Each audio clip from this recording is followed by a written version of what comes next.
देखिए, वोट चोर गद्दी छोड़ का नारा हमने लगाया।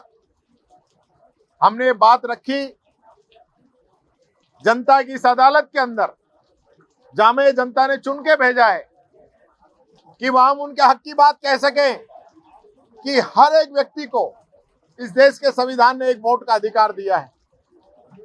एक जगह कर्नाटक के अंदर वो एक वोट का अधिकार एक व्यक्ति कई बार उपयोग में कर रहा है, और बिहार के अंदर वो एक वोट उसका काटा जा रहा है। 65 लाख वोट एसआईआर के नाम पे काट दिए गए हैं। राजस्थान में भी ये एसआईआर शुरू कर चुके हैं। मैं ये कहना चाहता हूं, ये सारे प्रोग्राम जनता की सहूलियत के लिए हैं या जनता को परेशान करने के लिए है, जनता का वोट काटने के लिए है? ये हमारा सवाल है। आज राहुल गांधी जिस मजबूती के साथ बिहार के अंदर यात्रा निकाल रहे हैं, पूरे बिहार की जनता का समर्थन उनको मिला है, पूरे देश की जनता का समर्थन उनको मिला है। और ये साबित कर दिया राहुल गांधी जी ने कि जो उनके द्वारा डेटा दिया गया था, जो बात उन्होंने रखी थी, प्रेस कॉन्फ्रेंस उन्होंने की थी, 1.5 घंटे तक एक एक चीज जनता के सामने रख दी थी, वो डेटा चुनाव आयोग की वेबसाइट से ही लिया था। और उसका सत्यापन करने की बजाय चुनाव आयोग कहता है कि आप हल्फनामा दीजिए। किस चीज का हल्फनामा? आप चेक करिए। और आपको लगता है कि राहुल गांधी जी ने झूठ बोला है तो देश की जनता को बताइए। भारतीय जनता पार्टी के एजेंट के रूप में आप काम कर रहे हो, ये ठीक नहीं है। पहले ईडी, इनकम टैक्स, सीबीआई पर आरोप लगता था, अब चुनाव आयोग भी उसके अंदर आ गया, तो देश की जनता का विश्वास खत्म हो जाएगा इन संस्थाओं पर से, क्योंकि ये संस्थाएं इस देश को एक रखने का काम कर रही हैं। अगर यही पार्टी बनेगी तो मैं समझता हूं देश का लोकतंत्र कायम नहीं रह पाएगा। ये बात मैं कहना चाहूंगा। धर्मांतरण का बिल लेके आपको लगता है राजस्थान अभी आने दीजिए, अभी आने दीजिए। कल मैंने देखा था एक क्वेश्चन लगाया फूल सिंह मीणा जी ने, जो कि भारतीय जनता पार्टी के ही विधायक हैं, उनके द्वारा एक क्वेश्चन लगाया गया कि राजस्थान में लव जिहाद के कितने मामले हुए हैं। सरकार ने जवाब दिया है 0। फिर वो दूसरे खंड में पूछते हैं इसको रोकने के लिए आप क्या प्रावधान कर रहे हैं, तो सरकार कह रही है कि हम धर्मांतरण कानून लेके आ रहे हैं। तो जो क्वेश्चन का पूछने का तरीका है और उसका जो जवाब है, ये सारी चीज जनता समझ सकती है कि किस प्रकार से सारी चीजें ये कर रहे हैं। बाकी एक बार बिल आ जाए उसके अंदर किस प्रकार का ये प्रोविजन कर रहे हैं वही देख के बताएंगे। बाकी धर्मांतरण कानून तो ऑलरेडी देश के अंदर है। ये क्या किन बिंदुओं के साथ लेके आ रहे हैं, एक बार बिल पेश हो जाएगा तो जरूर उस पर भी हम बात करेंगे।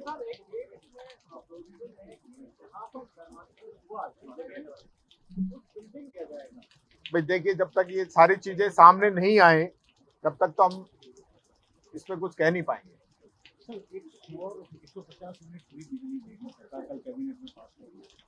हम तो पहले ही फ्री बिजली दे रहे हैं। जिन लोगों को फ्री बिजली मिल रही है, देखिए राजस्थान का दुर्भाग्य, जिन लोगों को 100 यूनिट बिजली फ्री मिल रही है उनको तो मिल रही है, लेकिन उसी स्कीम में नया आदमी अप्लाई नहीं कर सकता, नए लोगों को बिजली की छूट नहीं मिलेगी। ये 2 कानून राजस्थान में ही है, एक राज्य में लोगों के लिए 2 कानून, ये काम इन लोगों का है। तो ये तो सारी चीजें वही पुरानी लेके आ रहे हैं। अब ये अग्निवीर जो है कॉलेज शिक्षा में भी ले आए, ये संविदा पे लगाएंगे 5 साल के लिए। क्यों भाई, आप तो कह रहे हो हम 4 लाख भर्ती करेंगे, तो पूरी भर्ती कीजिए ना, पक्के लगाइए सब लोगों को। एक नाथद्वारा वाला जो संशोधन विधेयक है वो राजस्थान में।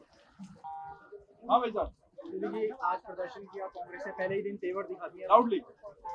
देखिए, जिस प्रकार से सत्ता तानाशाही कर रही है, यह आप सब लोगों के सामने आ गया होगा कि आज विधानसभा का सत्र शुरू हुआ है, पहला दिन है। आज कोई बहुत ज्यादा कार्य नहीं था।